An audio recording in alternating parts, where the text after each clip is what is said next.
welcome to our first day of our 4-day series for kettlebell deep dives. So for today, all you'll need is just a single kettlebell. One will work fine. I would recommend a bigger kettlebell if you have one. Heavier will work today. We're not really doing any strength work with it. We're going to focus on mobilizing. So we have two methods today. Before I go any further, also, if you look down in the description, hopefully it'll show up, there should be a link. You can copy and paste or click on it, and that will let you download the guide for today. So everything we talk about today is going to be broken down in that, so you don't have to take notes, since we will be doing in this series a little more on the explanation side as well when we're doing this. So I really want you to kind of take in these concepts, and these will translate really to any strength workout that you do, but especially kettlebells, and hopefully help you take ownership of your kettlebells, really know the ins and outs of this tools, so you really know how to use it, because there are infinite ways to use kettlebells. The nice thing about them is they're really limited only by your imagination. Anything a dumbbell can do, a kettlebell can do, but a dumbbell cannot do everything that a kettlebell can do. So if I were to choose one weight to have at home, it would certainly be a kettlebell. So today, with our mobilization, we have two parts to this. And our first part is going to be using the kettlebell as a tool for self-myofascial release, also known as SMR. And it's really just a fancy word. Myofascial release is massage, and so it just means self-massage. You're massaging yourself instead of having a professional masseuse or a rolfer or some other tissue worker doing it for you. So we actually can do our own maintenance on our body, and if we learn how, it's a really helpful tool to not be dependent on those trips. Of course, there are circumstances, especially with acute trauma, that seeing a professional can help. So I'm not saying not to see professional myofascial releasers, but you can certainly learn how to do the maintenance work and take care of yourself as well. So with that, we're going to be starting from the bottom and working our way up to the top with our feet.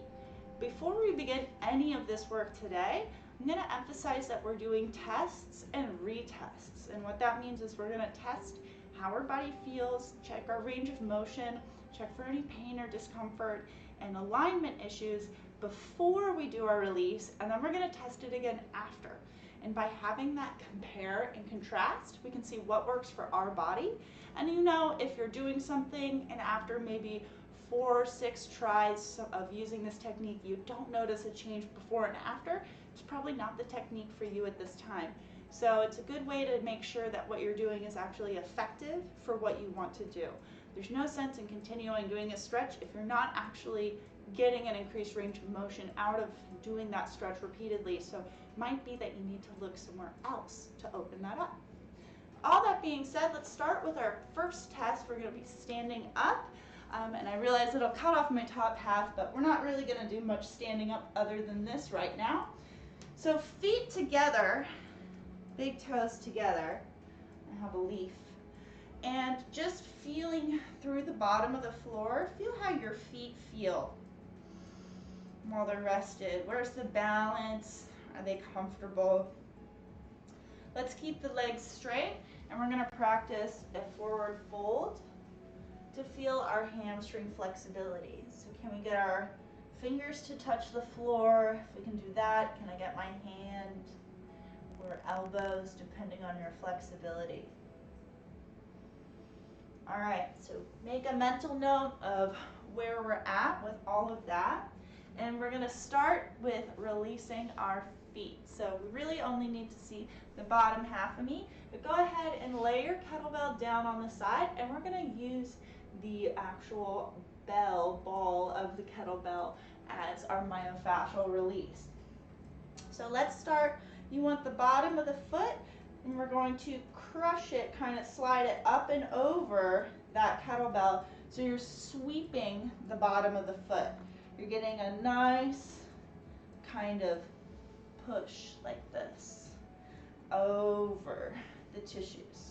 And take a note here, just work one side. So once you've started on one foot, we're going to just work this one foot. If you have a larger kettlebell, you might find your foot is up here. That's okay.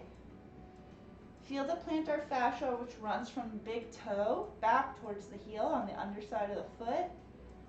How does that texture feel while you run it over the kettlebell? Does it feel crunchy?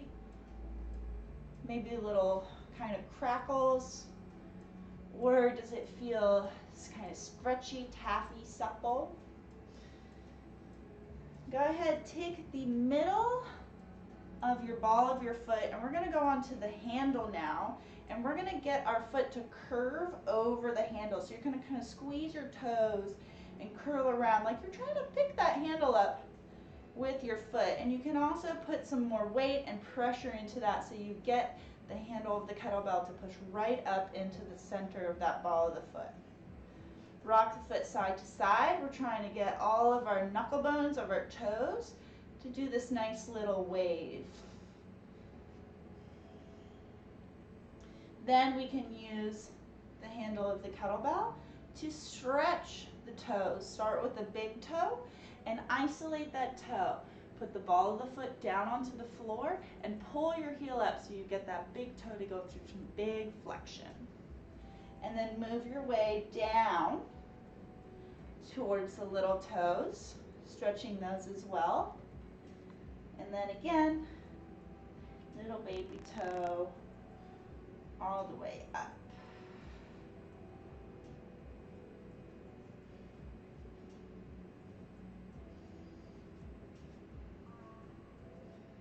Then go ahead, squeeze your toes over the handle again, like you're trying to grab the handle with your foot, and take the heel of the top foot and you're going to scrape it down the top skin of the foot, squeezing the kettlebell. So keep those toes stretched over the kettlebell like you're clenching a fist with your foot.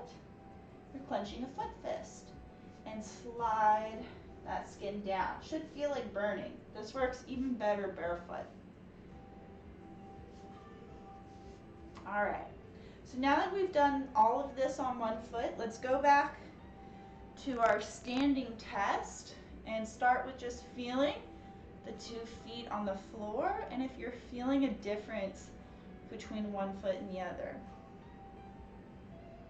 And I'll tell you what I feel is, especially in the ball of the foot, on the one that I just rolled, it feels like a much flatter, softer surface that I'm standing on, like I have my foot really planted, sinking into the ground. Let's go ahead and test our hamstring flexibility, see if we're feeling any difference there yet.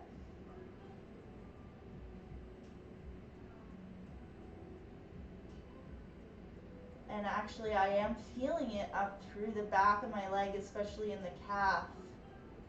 A little more softness on the side that I rolled through the back of my calf. That's nice. All right. So let's take it down to the mat now, and we're going to work our way up to the calves. But before we do that, actually, let's roll out our other foot. I would hate to leave you with one foot rolled. So let's roll our second foot. This will be a good review. So remember, we're going to start with the plantar fascia that goes from the bottom of the big toe up towards the heel, and just start to sweep onto that kettlebell. You can apply as much pressure as you feel comfortable with. Because the kettlebells are a harder implement, right? This is definitely a step up from even a lacrosse ball. A lacrosse ball at least has some give, but when we get to our kettlebells, there is no give. We've got steel. So remember, when we're doing our myofascial release, we never want to take it into the pain cave where we're clenching, wincing, holding our breath. We want to keep it very much where it still feels good. Now that we've done that plantar fascia, let's take the ball of the foot. So we're going to go across that handle so you get your toes to make a bridge over the handle. And you want that to go right up, feel that pressure point in the middle of the ball of the foot. And then we can rock side to side, kind of getting those toe knuckles to play over the bell. And sweep side to side. Let's stretch those toes, starting with the big toe, stretching it up against the handle. Or if you have a lot of flexibility, you could even use the ball Ideally, we're looking for about 90 degrees, or if we're really flexible in that big toe, 45. Big toe flexibility has a lot to do with your hamstring and even your back. So if you've got tight hamstrings, tight calves, or you feel like it's really hard for you to do a forward fold, you can even stretch starting at the toes and feet slap into that system, particularly the big toe. So we've stretched all our toes, little toes. Let's squeeze the handle again, make a fist over the handle, and we're going to take the heel of the other leg and scrape it down. Pulling like you want to pull that skin off. You're scraping something unpleasant off the bottom of your foot onto the top of your other foot for whatever reason. Excellent. And now, let's just quickly compare how those feet feel. Much nicer. Good, soft and supple. Okay. So now we're going to take it up to the next level, from the feet to the ankles and the calves. So for this, we want our kettlebell upright, sitting on the floor.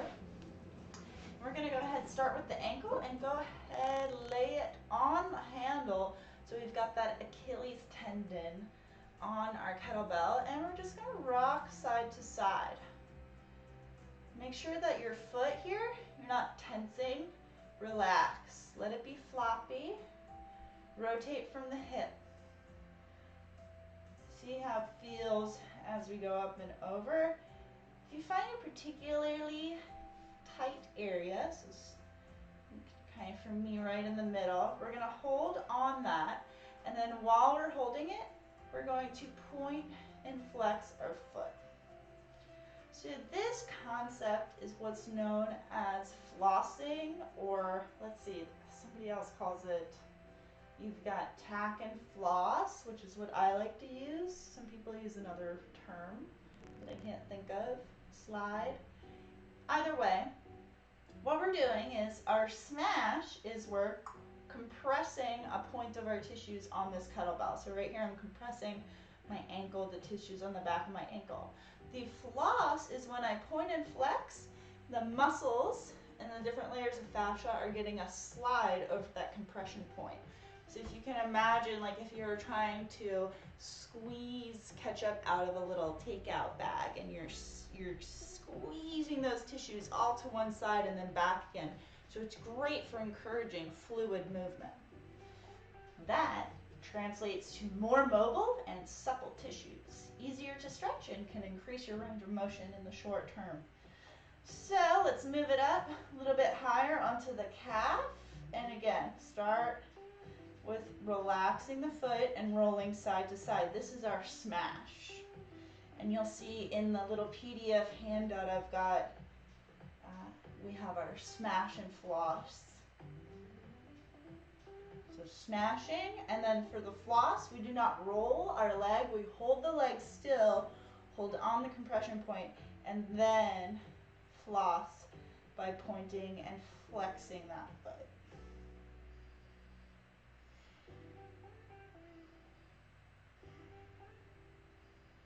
Now we're going to continue to work our way up the calf. If you find that this handle is a little bit too intense of a compression point because it is so narrow, flip your kettlebell over onto the side and use the ball. So move up to the mid-calf now, and same concept as before. We're going to roll side to side. Keep that foot relaxed. Searching for any tight areas. You find that tight area, we're going to hold the compression spot and point and flex.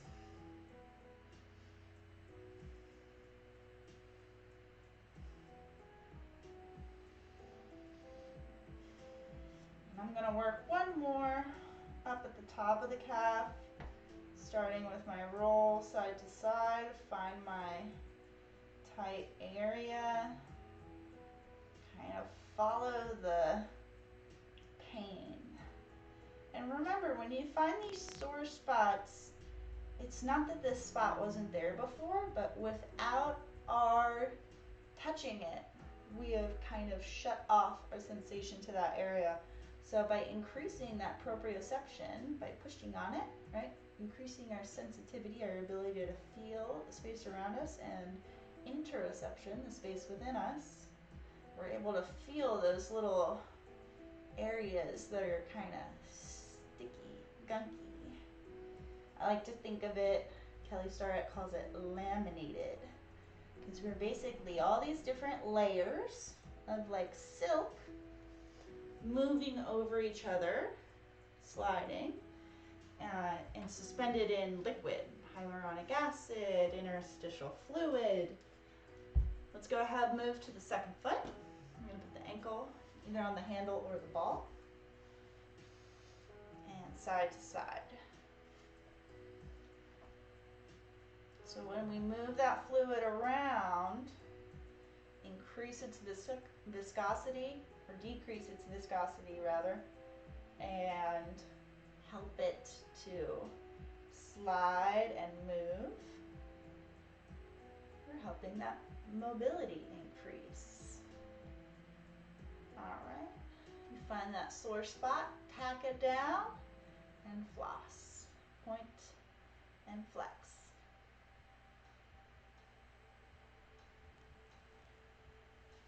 Move it up a little bit higher, side to side, or smash. And this foot on top is optional. If it's too much pressure, take the foot off, okay? You don't have to, you should not be cringing in pain. And that being said, if doing this with a softer implement hurts, definitely move slowly. Hold on a spot and floss, point and flex. And again, you don't have to use the pressure. I'm going to move it over to the ball side to continue up, middle of the calf, side to side, smash.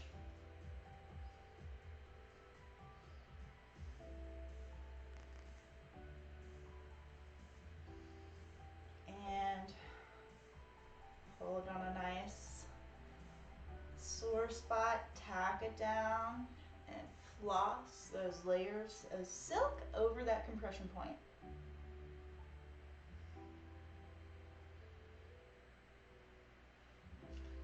And last one up at the top of the calf. And before we move up to our next section on our adductors, I'm going to have us retest just that forward fold and feel how that flexibility feels now that we've done both our feet and our calves, and see how that translates to your forward fold. Tack it down and floss.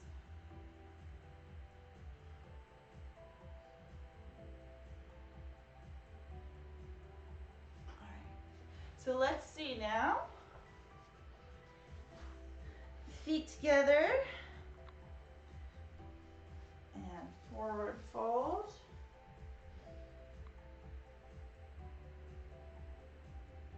Certainly much better. I actually feel like I'm significantly deeper by maybe a couple inches. My elbows are much closer. I was only able to get my hands flat on the ground for that first round. So that's the kind of magic I'm talking about that can happen just from touching and stimulating your tissues. And no, we're not breaking up adhesions. All it is doing is mostly neurological, with in addition to that physiological moving fluids around, warming them up, and touch is very powerful. But it's doing a lot of things that none of them are breaking up tissue. So a lot of people will say, oh, we broke up scar tissue, but really we just stimulated our brain and our tissues in a way that they're more comfortable and feel safer going deeper into the stretch. And also it's easier physically when it's warm and stimulated. All right, so let's move it on up to our adductors, which is our inner thigh here. Now, a word of caution, since we do have some very valuable nerves and big arteries that come through here, femoral artery, right? I'm sure we're all familiar with that. So we want to make sure if you feel any pulsing, tingling, numbness, that you might be on one of those arteries or on a nerve supply. So just back off of that area and find a new location, because we do not want to do any damage in that way. So just a note when you are in here, and this also goes for whenever you're rolling up in here. We've got kind of softer, more vulnerable areas in these two areas of our body. So just tread carefully, pay attention to what you're feeling when you're doing this. So we're gonna go into a kind of kneeling position here, and we want our kettlebell upright. I'm gonna extend my leg out, and I'm gonna go ahead and rest that kettlebell, or rest myself on the kettlebell handle. So I've got my inner thigh. And just like I did with my calf, I'm gonna gently roll internally and externally rotate my leg so that I am smashing more than just one particular area of tissue. If I find a nice little sore spot, we're gonna hold, and you can flex and extend your leg.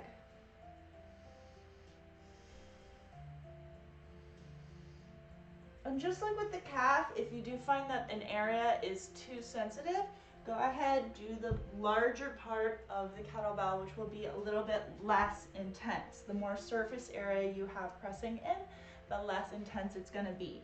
So if you are going to go ahead and use that ball of the kettlebell, come down to your elbows. And I kind of call this a frog leg position. I'm not sure what, but out to the side essentially. So smashing, rolling side to side, and then flossing, holding that spot and flexing the tissues.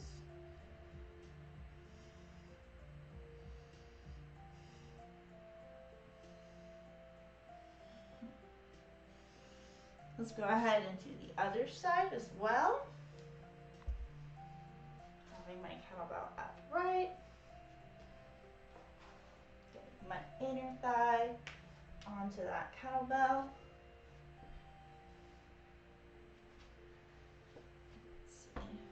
There we go. Just find a comfortable position. We want to make sure that we're at ease when we're doing these types of techniques. It goes with the rest of the movement.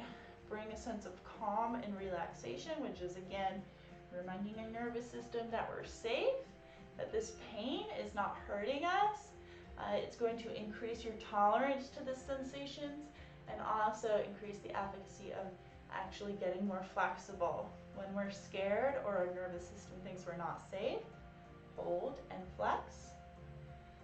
It will tighten up.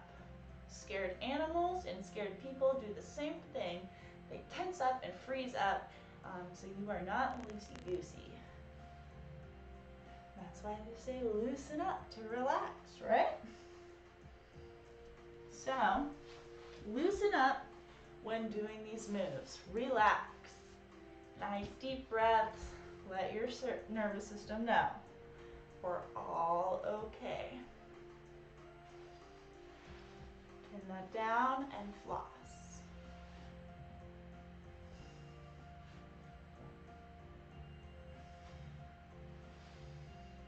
All right. Now we're going to take it up to our hip flexors and quads.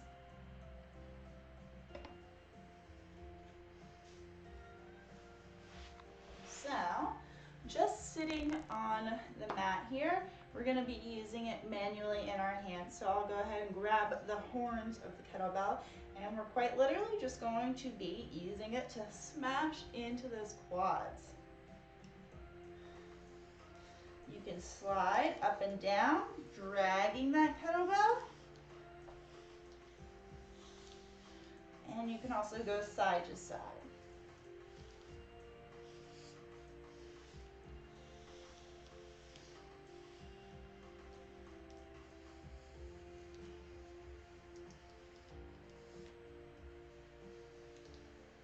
And if we want to practice our flossing, this is also easier in a chair to floss, but just go to the side and flex and extend that leg while you hold down that compression point. And do the same on the other side. Can do long pressure lines, pressure waves, And you choose how much pressure you put in here, especially when it's manual in your hands like this. Don't forget all sides of these quadriceps and keep the legs relaxed. Side to side, scrubbing.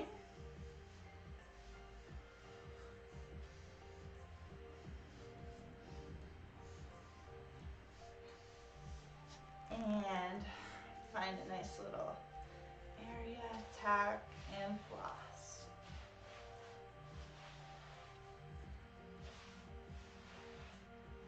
All right. Heading on up a little bit higher into our hips, we're gonna release our psoas. So this one, again, I'm just gonna remind you, if you feel anything that is pulsing or numbness or tingling, get the kettlebell out of that area, try a different spot, because that's usually a really good sign that we're on a nerve supply, and we don't want to be doing that. We're going for muscles. Now the psoas is a muscle that we hear a lot about. It connects these lower lumbar vertebrae going through the torso and connecting actually onto the front of your femur. So there's two ways to get into the psoas. We're going to go in through our abdominal here and catch it in the middle, the belly of the muscle. But you can absolutely also work from that inner thigh. So laying down, we want our kettlebell upside down. We're going to be using the handle in this case, and we want to relax the belly, feel the hip bone. We're going to kind of try and scoop on the inside of that hip bone. So it wants to be very close to the pelvis. We don't want to be into the belly or close to the belly button or in the gut. So think about kind of, we're going on the side of that abdominal wall rather than in the middle. And the hip bone should be right in there. So let's let that kettlebell handle sink in. You can give it a little bit of help. And we're searching around to find that same kind of sore muscle sensation that we've been finding in other places. We're looking for that. So right on the inside, here's the hip bone right here, and I've slid down, the handle is down into the side of the inner pelvis. So I'm gonna hold my kettlebell handle on the psoas in this place. I don't feel any pulsing or weird feeling, not pushing on my colon, I don't feel anything like that. So to now floss my psoas, oh, I can definitely feel that it's hitting it.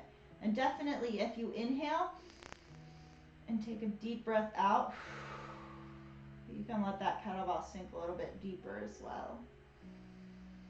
Push against the kettlebell, inhale, exhale, relax, let the kettlebell sink in. Now to floss, what I'll do is I'm gonna slide this leg in and out. So flex the hip and extend. And when we floss here, this is also a great way to check that we're in the right place. You should feel the sensation change as you move your leg in and out. That's indicating that you are on the muscle, because as we do this, as I pull in, that psoas is shortening because it's pulling that femur closer towards my back where it's connected on the other end. So flossing that psoas, and we'll switch sides. So find that ASIS, your hip bone where it pokes out, the very pointy piece on the front. Everybody has them, even if you can't see them, if you feel they're there. And a couple deep breaths, let that kettlebell sink in towards the psoas. We can also hit iliacus here as well, but it won't respond in the same way to that hip flexor move. Excellent. Oh, this psoas is certainly tighter. So let's go ahead and slide in and out floss.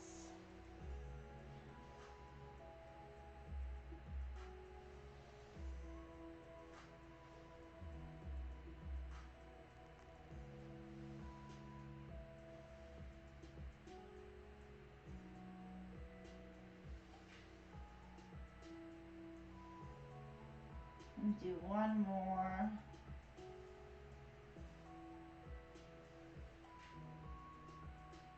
All right, done. to get this guy off of our gut. And we'll come on over. So something to know about releasing the psoas, or when we're going into the abdominal cavity like that, I definitely recommend that you're doing that not before an intense workout. Try not to do too much poking around the abdominal cavity before you do any strength training. This is something to do post-workout, or especially before bed. Love it before bed, because then when you go to sleep, everything's released and it's going to repair in those positions, which is exactly what we want. So let's move it a little more directly into the hip flexor. So for this, similar to how we did the adductor or the inner thigh, we are going to be kneeling, and this time we want the front of the hips right here. We're going to smash that on the handle of our kettlebell.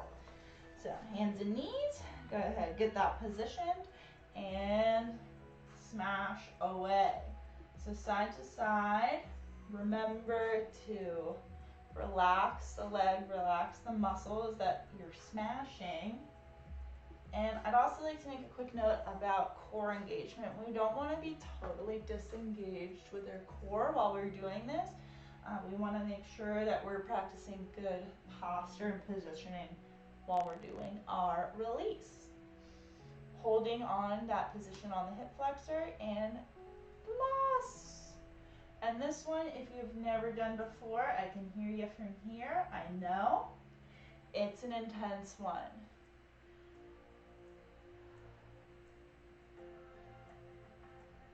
Let's go ahead and switch to the other side.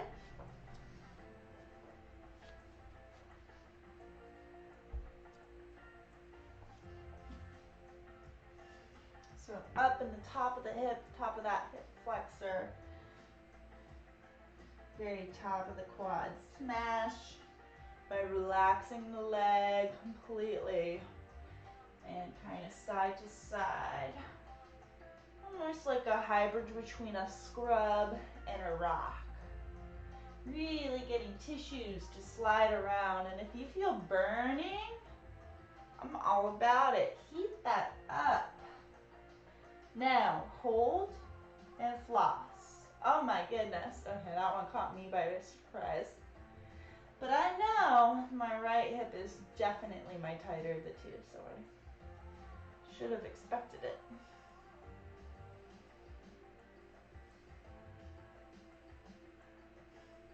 All right.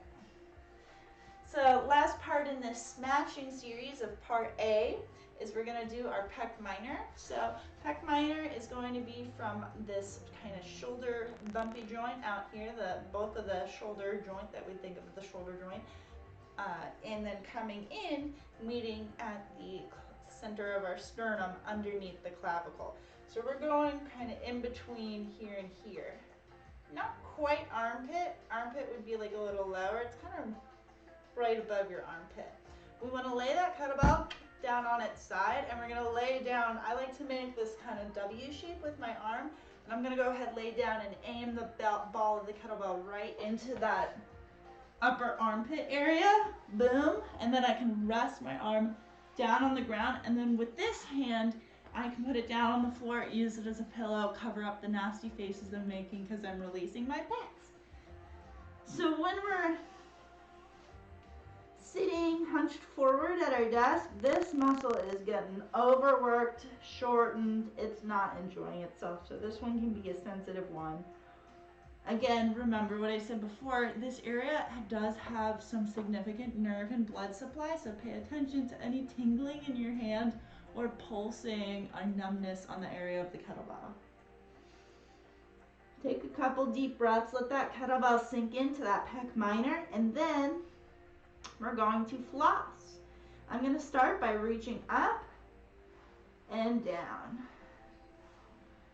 Like I'm going to reach something up on a shelf, letting my tissues slide over that kettlebell.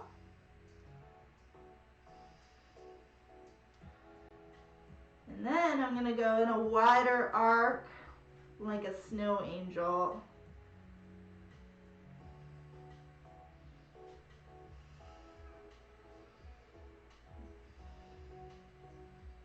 Let's bring it up to the other side.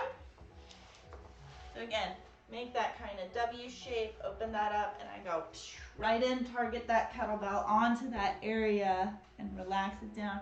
Put my head down on my other arm. Start off by just letting it smash and sink in. You might feel an initial resistance to the kettlebell, but as you start to breathe, and again, remind your body that it's okay, you'll feel the kettlebell relax into those tissues a little bit more.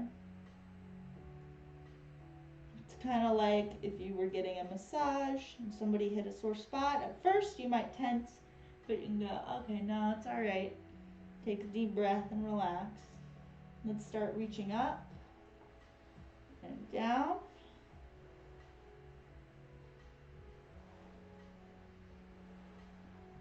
In general, I like to do about 4 flosses. And then I'm gonna sweep, snow angel.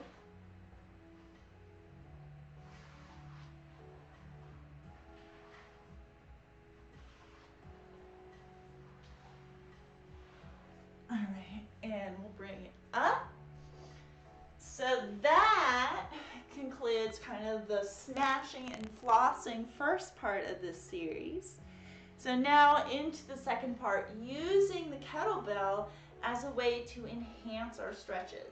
And the way that this operates, the mechanism that this kettlebell is going to help us get deeper into our stretches is anytime we're presenting kind of this external force, external tension, it's going to give us something to push and pull against. And I really like to think about stretching as this more active dynamic. So I really appreciate that kettlebells help me focus on that active piece of my workout, essentially. So, or my stretching part of my workout. So first thing we're going to start off with is called a Jefferson curl. Now, if you're really flexible in your back, you might notice that doing this just on the floor might not be quite enough for you. So after I do this first one, I'll show you a variation you can do, or really it's the same thing, but I'll just show you how you can go a little bit deeper if you find you're getting the full curl already. So that being said, we're going to do this one from a standing position, and then we'll be coming back down.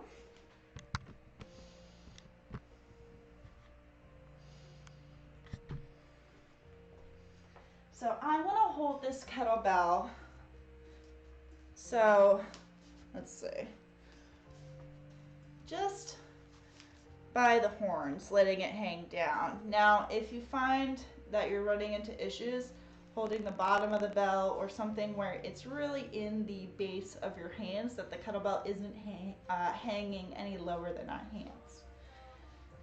So I'm going to go ahead and hold it like that, because I already know that if I hold it the other way, I'm going to run out of room. But we're starting up in a tall posture. Now the kettlebell is going to act as a force that's helping to pull us down. We're going to start up at the top of the spine, curling our chin down, and we're letting our head be heavy, and we're just rolling down. That kettlebell is going to lead me down one segment of my spine at a time. It's a slow, controlled forward fold. I want to keep my legs perfectly straight all the way as far as I can go, and I'm hitting the floor. So now from here, I'm going to reverse, same process. First, I'm going to stack my hips. Then I'm going to stack my lumbar spine, working my way up, upper body, shoulders, neck, and head. So that is a Jefferson curl. So if you found that your Jefferson curl was way too easy, what you need to do is be standing up on a surface to do your Jefferson curl.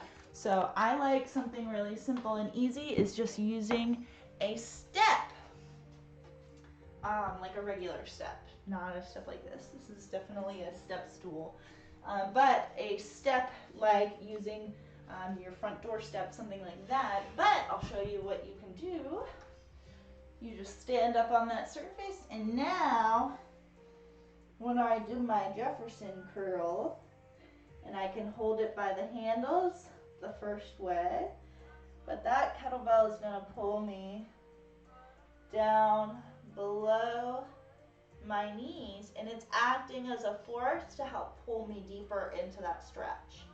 And then slowly reversing, stacking the hips, lumbar, finishing with the head. So hopefully those two explain that Jefferson curl. And it's just a total body mobilizer. Love it for your posterior chain. Great warm up for deadlifts. Great cool down from deadlifts. Really focusing on that segmenting. If you've ever worked with me doing the cat-cow spinal wave, where we move one piece of our spine at a time, it's very much like that. So go really slow with the Jefferson curl. Take your time. It's really about those little differences. Moving on, we're going to take it back down to the ground. And we're going to stay here for the rest of class. Beautiful. Nice.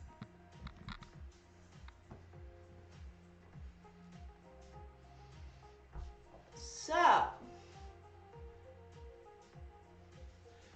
what we're going to be using our kettlebell for in this instance is actually something to push against. So the kettlebell is going to be a stationary object rather than in our hands. We're going to have our body set up in a quadruped position, and we're using this kettlebell. We're going to be putting it so that we're pushing against it. This is going to increase our internal rotation of the hip. So if you're not sure what that looks like, all you need to do, lay down, have your knees up over your hips, and bring your feet out to the side as far as you can. So this is my internal rotation of my hips. And you can clearly see, right, my left hip is definitely not going as far as my right hip. So you can all see, right, hopefully the bottoms of my socks aren't too dirty, but you can clearly see, right, look at the difference between the left and right. See how much further that right goes out? So let's go ahead. I'm going to do my left hip first. So what I want to do, have my kettlebell, boom, kind of out to the side of my left foot. So I'm in a quadruped position, and my kettlebell is out to the side from my left foot. I'm going to swing my foot over on the side of the kettlebell and trap it there. Actually, I'm going to go a little less drastic, a little bit closer. So out to the side. So right here, right, that's putting my hip into internal rotation, just like we were doing. Now, keep the weight on both heels evenly. That kettlebell is going to trap that foot so your hip stays in internal rotation, and you're going to rock back into your hips. And I want you to put weight into this hip so you feel the stretch on the inside of that hips capsule. And we're going to hold, and you can drive against the kettlebell, push your foot into the kettlebell, and that's going to give you that resistance, that active stretch that's going to help you increase that mobility.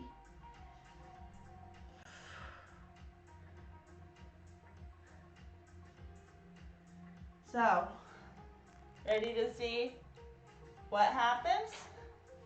I'm not faking this. This is all what's happening, but I can already tell you I've done this before, right? Look at that. Even. Boom.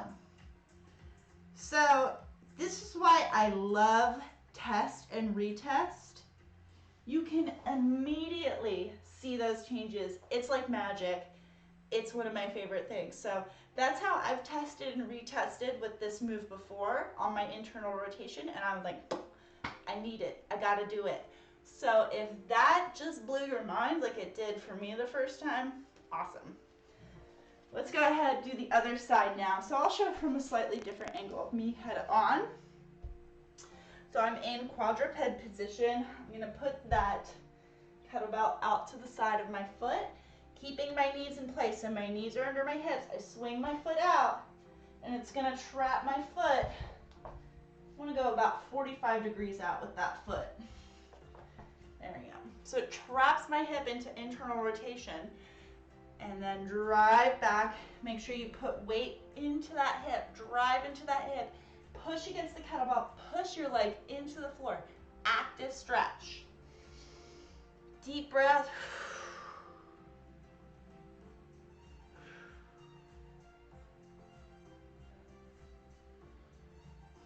You can rock in and out, but it's really the sustained, intense squeeze and relax. And this brings me to my next point. So when you're squeezing and pushing into the floor, that is a contract. And then when you follow contracting, squeezing intensely, you relax. And those contract and release cycles done in repetition can help you increase your range of motion in a stretch. So you might find that when you initially go to, reach for your toes, you reach one point. But if you have a band to pull again, squeeze, squeeze, squeeze, and then you relax again, you actually get deeper into the stretch. So practicing contract and release when stretching is very effective. Now I'm just gonna come back and retest. Nice, so they stayed even. So it's really my left hip that internal rotation seems to get a little bit stuck, but great to know. So we're gonna move it on to loading up our 90-90. So this again is gonna help our internal rotation. So this is similar if you're familiar with our shin box. We've done this before, but we really just use the weight as a way to push our legs and increase that stretch into the ground. So when we're talking about pushing against the floor, we can also use an external load to help increase that as well. So pushing against the floor would be our contract, and then you can relax. And then when you're relaxing, allow the weight to help drive that foot or that hip into further internal rotation. And you can try it also on this leg out here. Drive the feet down, or the knees and the feet down into the floor, and then relax, let the weight push the hip. I'll do the other way. So load up onto the leg, contract, push down into the floor, relax, let the weight push the leg. Contract, push into the floor, squeeze, relax, let the weight push the leg. Definitely losing my words towards the end of this. Let's go ahead and do it on the other leg.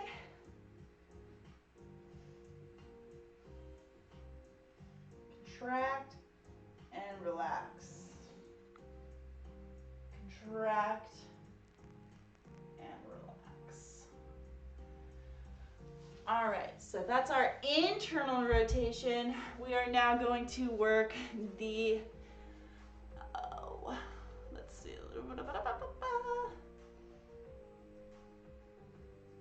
loaded ankle and calf stretch, shoulder.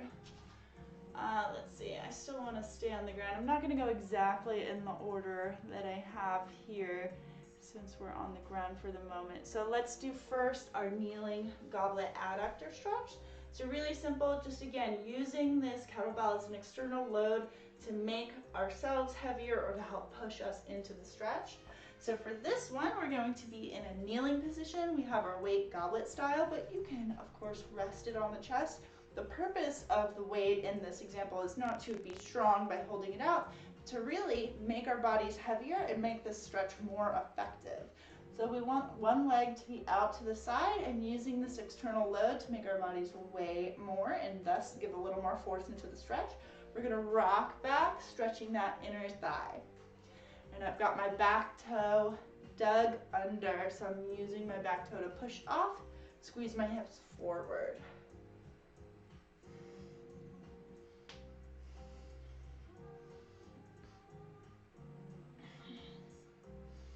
Let's go ahead, switch sides. Get into kneeling. Extend the leg out to the side, foot flat on the ground, and rock. Pushing my foot over there down into the ground, using my hips to drive the action.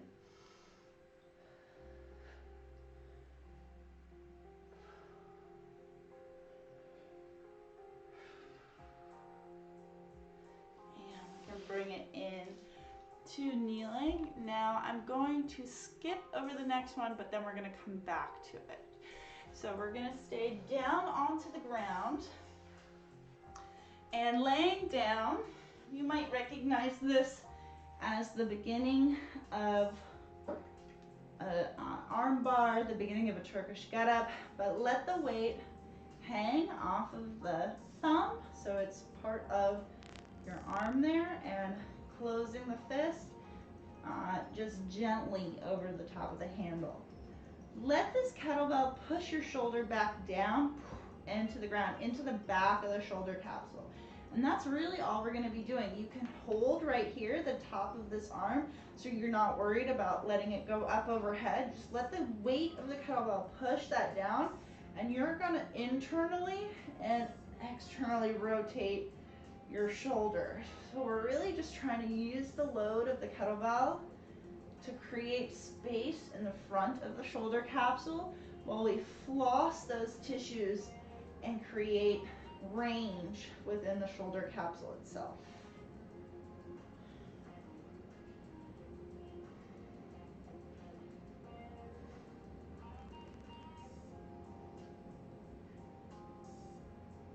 And bring that kettlebell down, we'll switch sides. Nice straight wrist, close it gentle, and here you can see again, letting the weight push the shoulder back into the back of the capsule, using the other hand to hold the tricep, so you can just focus on letting that weight sink in and getting good rotation of the shoulder joint.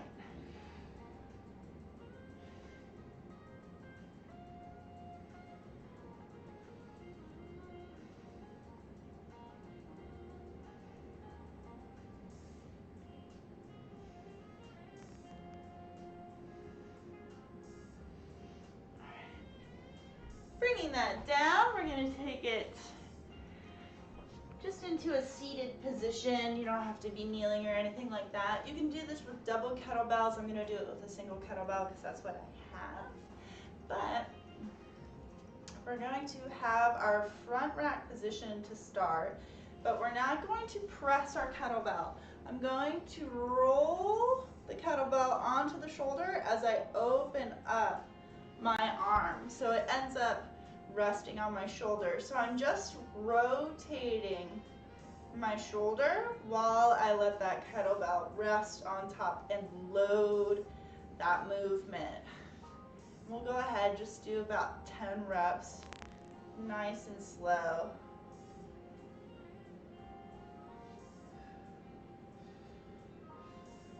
Remember, the kettlebell is not being pressed. We are moving our joint while just maintaining a constant load on it. That adds a little bit more resistance. And let's switch sides. Go ahead and do about 10 on this side. I think I definitely did more on that other side. Oh yeah.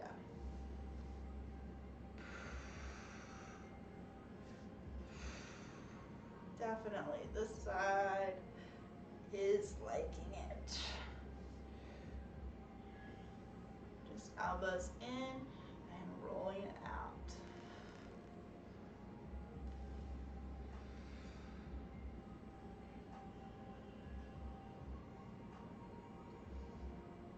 And bringing it in. So I'll be bringing it up now. Yes, our last two are going to be a little bit more standing.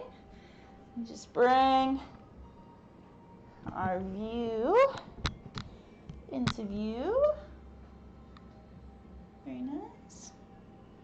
See what we need to see. There we go. So we've got two moves. First two we're going to be doing is the ankles and calves, and then we're going to finish with it's kind of a total body, and you're familiar with them, but we're using them primarily as a mobilization today. So first one we want to do is we're going to stretch our calves out. So put that kettlebell on its side.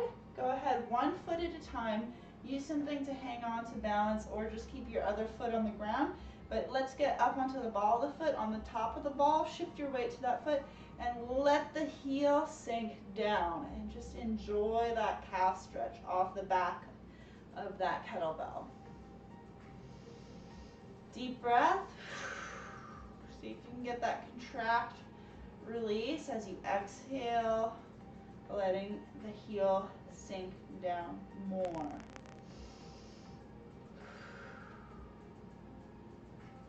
And switching sides. Put the weight onto the kettlebell and let the heel fall down.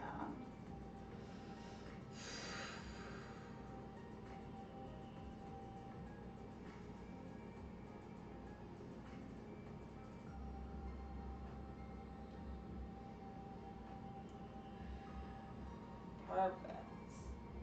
All right, and finally, to finish off all of this mobilization, we're going to be doing a windmill. So this windmill is going to be bottom loaded, meaning instead of having the weight above me, my weight is actually going to pull me deeper into my stretch. I want the foot that is opposite the weight to be nice and straight, and the foot that is on the side of the weight is going to be turned out. Now this movement is all about lateral and posterior hip movement. So I'm putting my hips sideways as I also push them back. This kettlebell is gonna pull me into that stretch. Keep my torso straight. I wanna feel it all kind of in this back pocket area. So the kettlebell's pulling me down into the stretch, and then I'm resisting it up out of that stretch. Let's do 4 reps. Let the kettlebell pull you as far as you can go into that stretch. Do 2 more.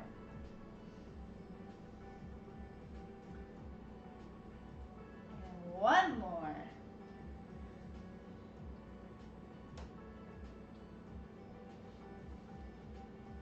And then switch the kettlebells, bring both feet in straight, and then turn that other foot out, and we're gonna do another 4. Let the kettlebell pull you into the stretch, keep the torso straight. It's all felt here. I heard a teacher once said, push your bones through the skin or against your skin. And 2 more. Visit from the kitty today. And we're gonna do 1 more. Last one.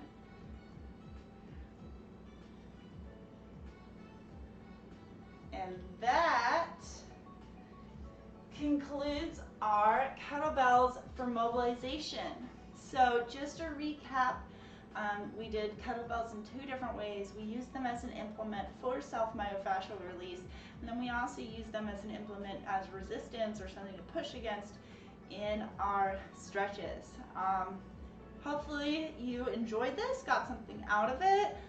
Feel free to leave any feedback, and again, download the guide that's in the description if you want kind of a breakdown of everything we did today, kind of like class notes. So all that being said, I will see you for class 2 that we're going to be doing tomorrow, and we will be covering another topic going into strength and stability tomorrow. That'll be in the afternoon, 4 p.m.